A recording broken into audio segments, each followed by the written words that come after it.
The state of the economy today is deeply worrying.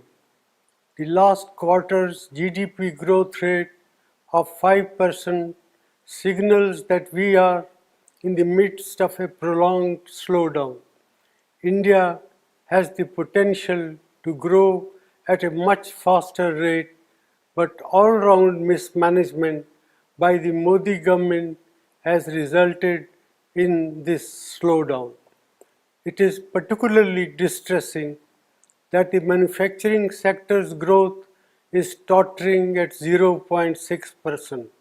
This makes it very clear that our economy has not yet recovered from the man-made blunders of demonetization and a hastily implemented GST. Domestic demand is depressed and consumption growth is at an 18-month low.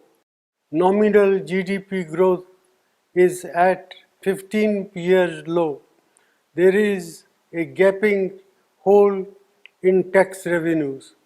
Tax buoyancy remains elusive as businessmen, small and big, are hounded and tax terrorism continues unabated. Investor sentiment are in doldrum. These are not the foundations for economic recovery. The Modi government's policies are resulted in massive jobless growth. More than 3.5 lakh jobs have been lost in the automobile sector alone. There will similarly be large-scale job losses in the informal sector, hurting our most vulnerable workers. Rural India is in terrible shape.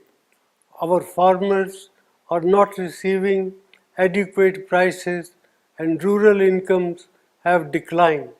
The low inflation rate that the Modi government likes to showcase comes at the cost of our farmers and their income by inflicting misery on over 50% of India's population.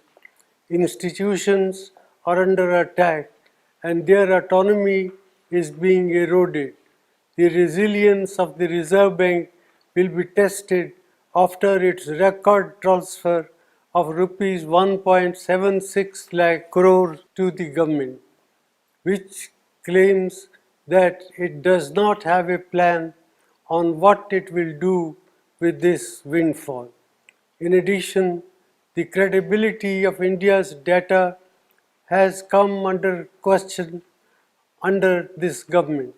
Budget announcements and rollbacks have shaken the confidence of international investors.